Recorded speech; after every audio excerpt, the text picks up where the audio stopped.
Thank you so much to our sponsor today, Howard Community College. HCC offers different paths for students to prepare for success in architecture, engineering, project management, or general contracting jobs through their construction management options at HCC. Learn more at howardcc.edu. Howard Community College. You can get there from here. Hi, everyone. Welcome to the Build Your Path podcast. Today, I am with Chad. I'm so excited to have Chad here. He has been mentoring for me on behalf of Ace Mentor for a while, and he just has a really cool life in the construction industry and out. So I'm really, really, really stoked for you guys to meet him. Chad, can you introduce yourself, say where you're coming from, and what your role is? Yeah, absolutely. So my name is Chad Harry. I am with sales manager with Mid-Atlantic branch of Limbach. I have been with the company for about 3 years. I've been in the HVAC industry for going on 15 years, just over 14 years. I started in the field as an apprentice and have worked my way through the industry through various companies to my current role.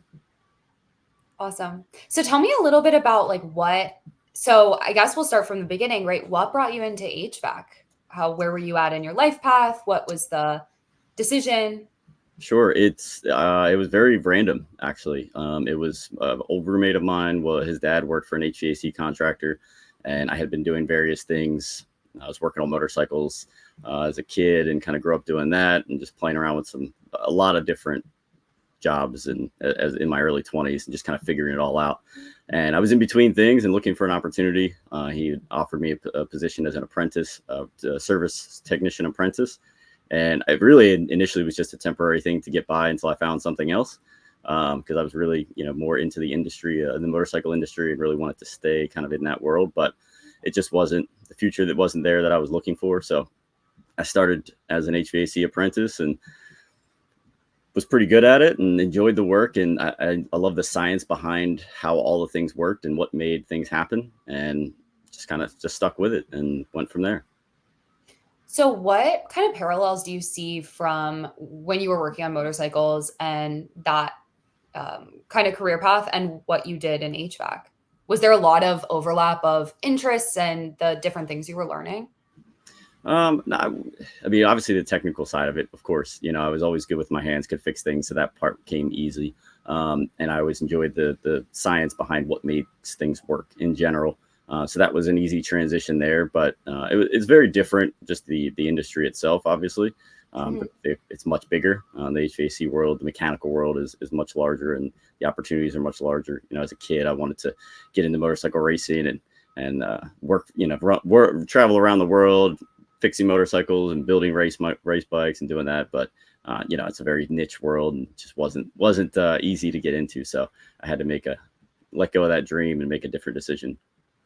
I always talk about that with construction, is how many opportunities there are for all different types of people, especially like lucrative opportunities, right? So you were an HVAC tech for how long, you said? 6 years. Okay. So I went through my apprenticeship. I finished that. I passed the state exam to get my journeyman. So I was a journeyman HVAC technician. And then I did that for another 4 years after. And now you're in sales. Yeah. Okay. Tell me how that happened. Again, I never anticipated that. I never looked at myself, even to today, I don't look at myself as a salesperson. Sales always has this negative connotation to it, and everybody looks like, oh, sales, it's a bad word. I never wanted to be in sales, never expected to be in sales. And I don't really look at myself as a salesperson now, at least traditionally what it is, but I love what I do. I think it was more, I'd always, even as a technician, I always love working my hands and getting dirty and turning wrenches, but I always knew I wanted to, have a larger impact and do more. And as a technician, I could only impact the day to day, what I was doing, that one customer I was working with, or that one problem I was fixing. So it just had to figure out, I didn't know how I was going to do it, but I knew I wanted to have a larger impact on the industry and, the people around me. So it was really just a matter of figuring out that path. I didn't know what it looked like. I just knew if I just kept working, I'd eventually figure it out. And I was open to new opportunities that came up and that were presented to me, and always said yes, even if it was something I had no idea what I was doing or scared the hell out of me. I just said yes and figured it out as I went. And here I am. You didn't expect to be in sales. You didn't even really know what that meant. What does it mean now? Like, what does your day-to-day look like? For me, it's really, I think, people, we talk about sales is hard. I think really sales is just people. And that's what excited me about it once I got into it. When I first started with sales, it's about estimating and just selling projects, selling work. But when you start to connect with people, not just customers, but internally, my peers, and that really is what motivated me and drove me to want to do more of it. And move into more leadership roles. As a salesperson, a lot of times you're out on an island. You're doing it all yourself and figuring out as you go. And that's really where Limbach has been really huge for me in my career development, because I've had some great leaders that have brought me in off of that island and really become part of the team. And that transition made a world of difference for me. Because most of my life it was just figuring it out on my own and trying to make it work and find a path. So to have a team and to be able to collaborate with the team internally, and then really connect with my customers. Like for me, it's if I can make my customers' jobs a little bit easier and make my team, my extended team, and my direct teams' jobs a little bit happier and a little bit better, then that's really the goal for me. Because that just that kind of brings it full circle. I think that's the whole, when you're selling something that you actually believe in, it isn't sales anymore. It is just offering a solution for a problem at hand, or the client need, or whatever it is. And I think, when we think about sales, oftentimes it's like the used car salesman just trying to get something through. But really, sales is just showing folks what options are available and how they could take advantage of it, building those relationships, and all that. Yeah, and I think if you look at it that way as a salesperson, if you look at like, how can I help this person? Mm-hmm. It's really about helping people. That's what they're trying to do. They're trying to get their, we're working in hospitals, a lot of large medical facilities, campuses with, the different universities. And they're really just trying to create a better experience for their customers and their students. So however we can help them to do that and provide solutions to do that, Limbach is we're a design, build, MEP solutions provider. That's what we do. So that aspect of it really comes through when that's how you approach it. Not, I just need to close this job or this project and get this sale so I can make some money. Take the money out of it. Take all those, really the outcomes out of it. It's all about the input. It's the effort and the energy you're putting into it is really going to determine what you get out of it. And that's kind of what I try to do with each of the individuals that I interact with every day, whether it be someone on my team or it be someone, a customer that we're supporting. For sure. Do you feel still like connected to the construction aspect of the industry? I do. I mean, a little bit of at a distance, at arm's length kind of. I still miss the technical piece sometimes, but I have my personal projects that I have that keep allow me to scratch that itch. And fix things and work on things and get my hands dirty. So, and I'm still heavily involved in our mechanical aspect of it when we're putting bids together and working through solutions with customers. I've seen enough of this industry to have a general idea, enough to be dangerous and at least provide some input when we're looking at possible solutions for a customer. So when we're bringing our engineering team in, I may not have an engineering degree, but I understand enough of how things work to provide input, and I enjoy that piece of it. That's a lot of fun too. Do you think it's helpful for you that you had an apprenticeship and like a trades background before you started on the business side? Absolutely. I mean, I leaned on that for a long time as when I first got into sales. It just because I didn't have the soft skills necessarily to really connect with people the way I wanted to. And at that time, I didn't really think of it that way. It was more, it was really, to me, it was the sales side or the sales position was just connecting me to the industry and really a way of getting out of the field. And then ultimately I had intended to get into the operations side of the business and really executing the work. And, about 2 years ago, I was having a conversation with my boss at the time, and she had asked, we were having these conversations about my career development and where I wanted to go. And, I made it very clear that that's the direction I wanted to go. And there were two opportunities within Limbach for me to make some, to move my career 2 different directions. One was ops, one was continue in sales in a different role.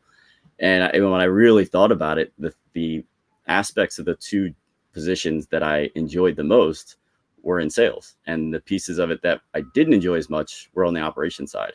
So at that point, I made the decision that this was the direction I was going to stay in, and I was going to head in. And I had no expectation there. I didn't anticipate that happening, but when I really sat down and thought of it, that's really what I cared about and what I enjoyed. Yeah. Well, and you are making big moves there, right? You're not just like any other salesperson. You're also developing your internship program there. You're developing the ACE mentor program through Limbach. I think you're making like really big moves, which can you explain kind of how that came to be, how you sort of felt freedom or liberty to be able to give back to the community through your role at Limbach? Yeah, so really Limbach was, our CEO at the time was a big part of ACE National. He was on the board. He was driving that for all of our branches to get involved. I had just started with the company 3 or 4 months prior to that, and so I volunteered. I said, hey, I'll volunteer to help out. I'll be a mentor and I'll do what I can. And at the time, I was the only one that volunteered in the branch, so I kind of took it on my own for that our summer interns, which was challenging, but it was a lot of fun. Ultimately I wanted to get into it because because of my, I would say career path, but because of the way that I got into the industry and, the opportunities I did and really didn't have and weren't available for me coming out of high school. I wanted to show these students, the high school students, early college students, that there was another way. There's different paths. It's not, college isn't the only way to get there. Might take a little bit more work and a little bit less and a little more indirect path, but it can be very rewarding and bring a lot of pride in what you're doing. So that's what motivated me to volunteer. And then once I got involved, I really enjoyed connecting with the students and working through just some of the issues and stuff with them. So that's when I try to get more involved outside of just the company with ACE, and then work directly with some of the students in ACE Baltimore and at the schools. Yeah.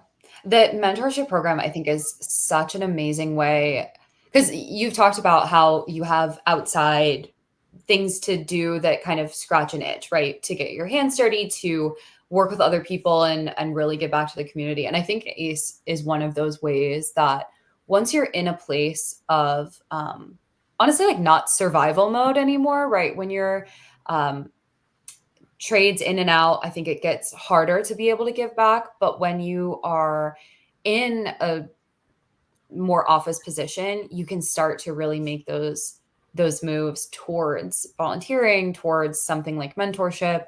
And I think that too is a way that folks, if they're kind of worried about ever being able to have that freedom to give in a sales role or in whatever role that they might be in, I think a mentorship program like that is a great way to start.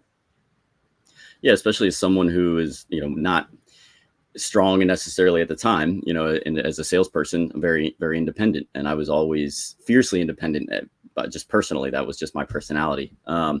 So I think having the opportunity to really be in a leadership role with the students and with the mentors or mentees through our program, that allowed me to sort of stretch myself into more to really develop some of my leadership skills that I didn't know I was necessarily lacking, and really just kind of refine some of that. And also it excited me about it and the opportunity to do it. And it's like, wow, this is something I could really enjoy doing. So it gave me a little bit of a taste of that, and allowed me to get my feet wet in that world.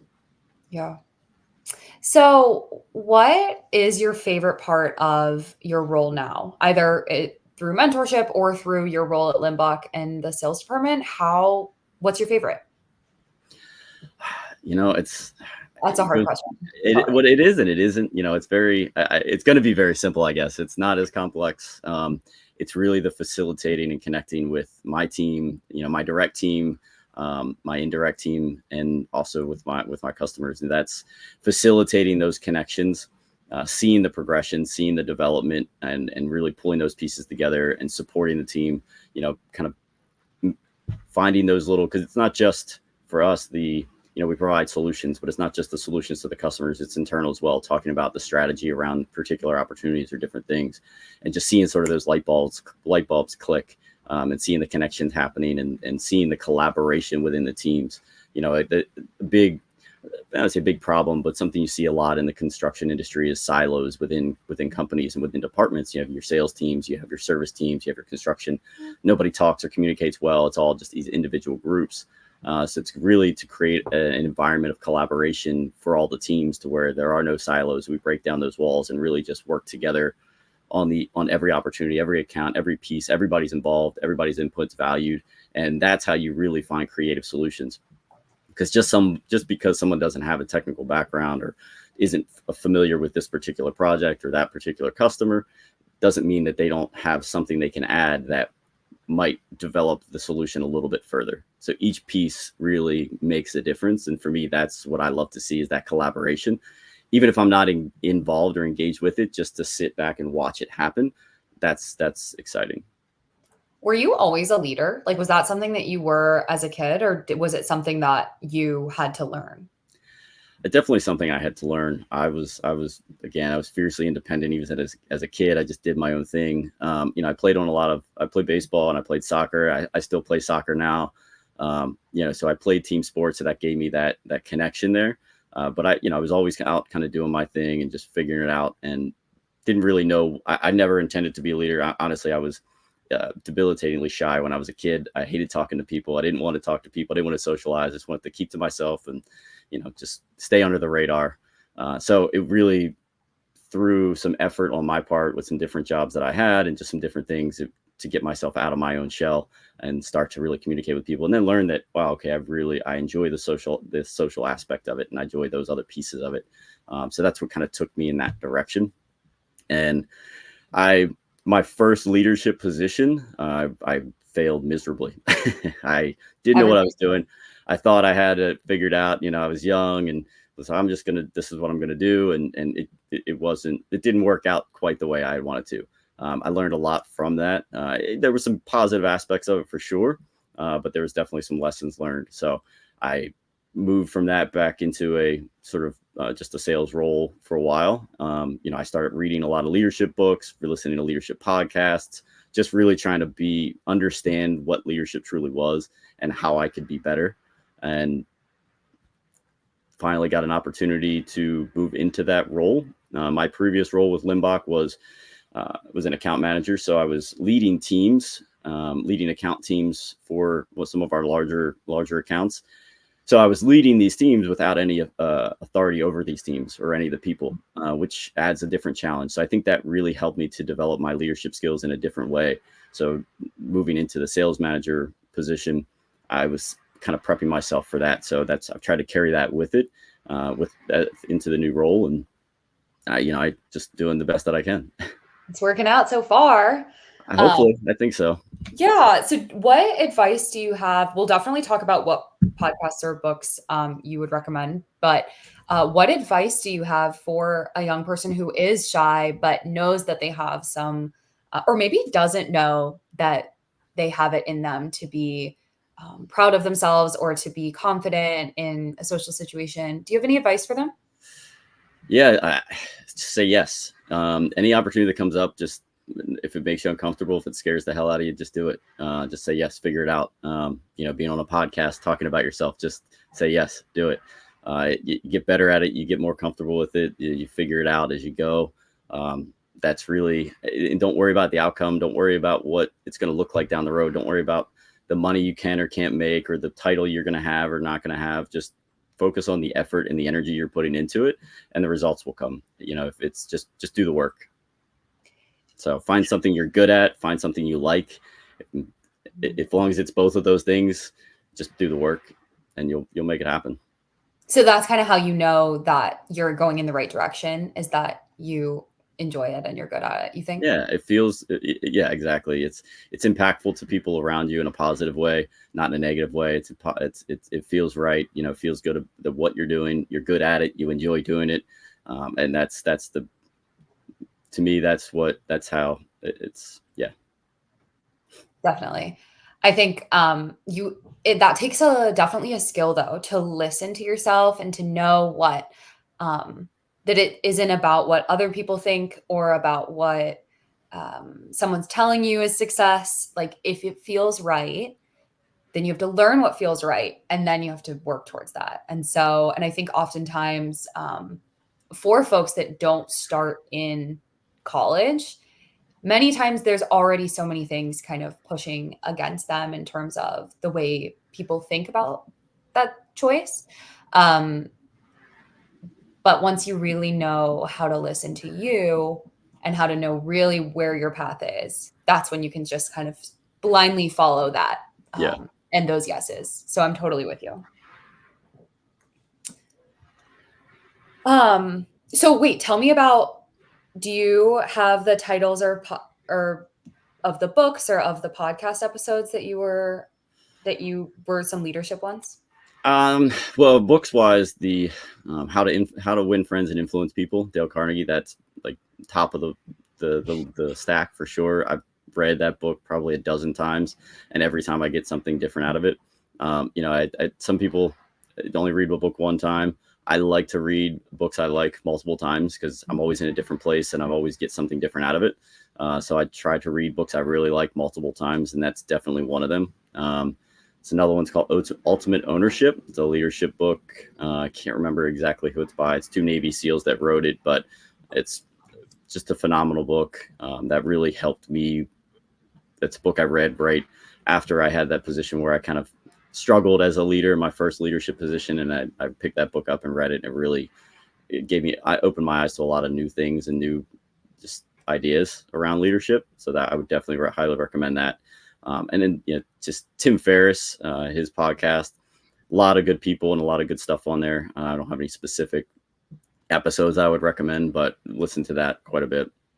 A lot of his books as well. Just and Simon Sinek, he's been I love everything he does, and his ideas around business and how we should treat people and do business in general. So. Awesome. That's a great list. Just so y'all know, I just looked it up. The Extreme Ownership, How U.S. Navy SEALs Lead and Win is by Jocko Willink and Leif Babin, Babin. So definitely check all of those out. That's like a whole summer worth of leadership reading. So if you're feeling stuck, just write all that down and pick it up on, I think a lot of them are on the Kindle Unlimited too. So you should be good. Definitely How to Win Friends and Influence People. I'm certain if you're listening to this podcast, someone in your life has that book and will let you borrow it. So that one, I feel like everyone by the age of like 30 has read that book. I've given that book out to so many people. Anytime someone asks, like, I just keep copies around just to give to people. It's a 100-year-old book. It's just still so relevant. Is it really that old? Yeah. I didn't know that. That's crazy.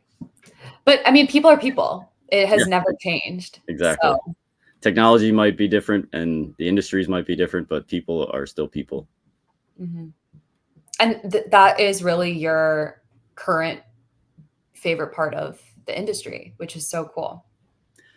Yeah, which is kind of funny. Like no matter what industry I would be in or what I would be doing, it's all people. So that's the biggest piece of it. The other stuff is just the icing on the cake. The mechanical side. I just enjoy what we do. So.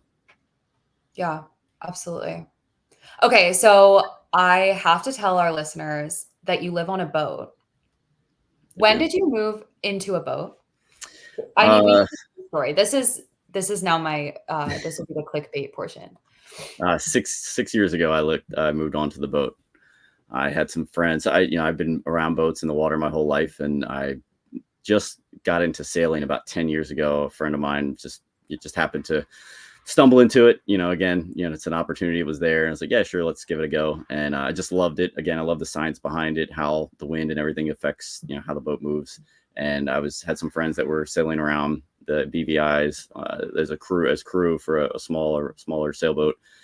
And I went down and spent 2 weeks bouncing around, island hopping with them and doing some scuba diving and surfing. And, I'd always thought it'd be neat to live on a boat, but it's one of those things like, oh, maybe one day. And it's like, well, one day may never come. So I got home and started looking into boats. And 3 months later, I bought a boat and moved on to it. That's awesome. Where were you in your career then? Like where in your life was that?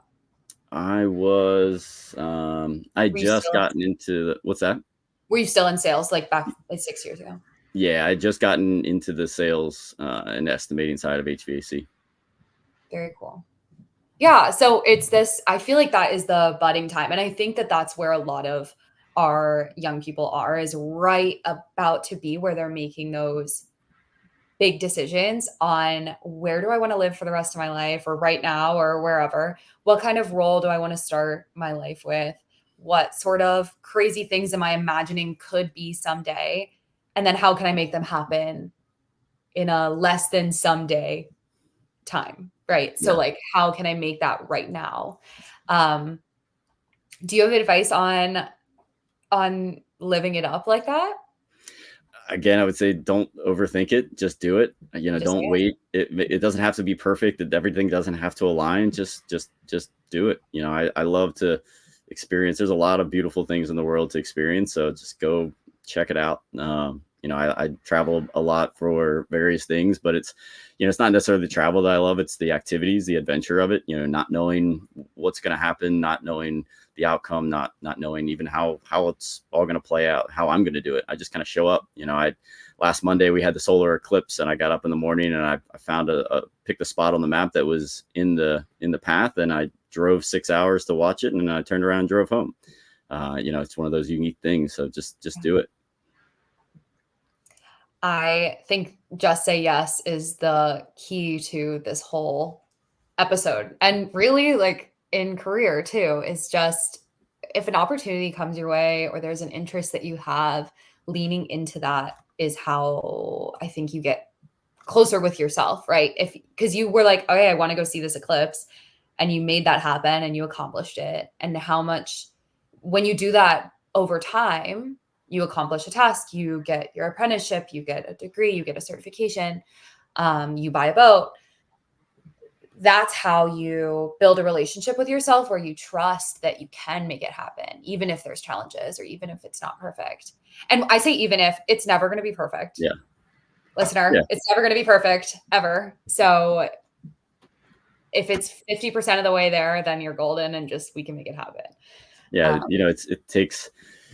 It takes a little bit of confidence to do some of that, but it also, doing that creates and develops that confidence. So even if you don't have it necessarily right off the bat, it just takes that little bit of courage up front to make it happen that one time. And that gives you a little bit of confidence for the next time and the next time, and just keep building off of that. Yeah. And then fake it till you make it. And then it'll start building, because you will make it. I always think it just takes one. Yeah. If you want it bad enough, you'll make it. You got to want it like you want to breathe. Like, like somebody's got a pillow over your face and you want to breathe. That's how badly you got to want it. And it doesn't have to be some money and all that. You just got to want something better for yourself, and just go out and do the work. Yeah. So if you're thinking of entering the construction industry, you're not really sure, maybe even what you're interested in, I always recommend writing a big list of all of the things that you like about your life now, or that you like about maybe an adult in your life. So they travel a lot, or they work with their hands, or they seem to be really proud of the work that they're doing, or they are able to help people. So write a whole list of all of your ideas of things that you might like, just the trait.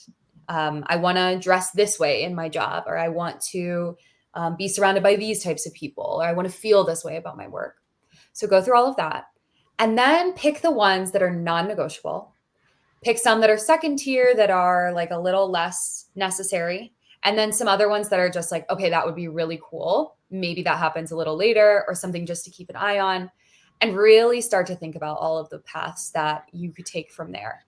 And just starting, I always say an apprenticeship is the best place to start. You have so many opportunities right there.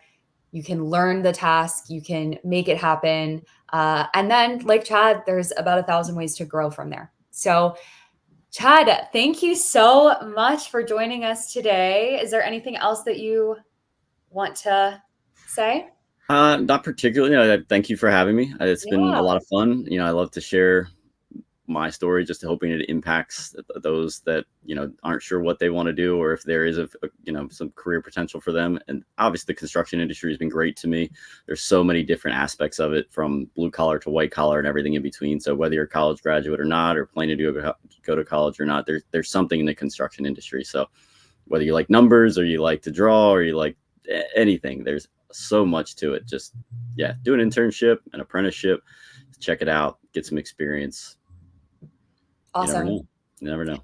Well, while you're exploring your careers, definitely check out the rest of our podcasts at the Build Your Path podcast. But also, we have an entire guidebook on our website at buildyourpath.org, where you can check out all different types of careers, see how much money you could expect to make, what kind of degree or apprenticeship you'd need, and even what traits you might be interested in now that will lead you to that career. So thank you so much, Chad and team. Dig in and build your path. We'll see you next time. Thanks, Emma.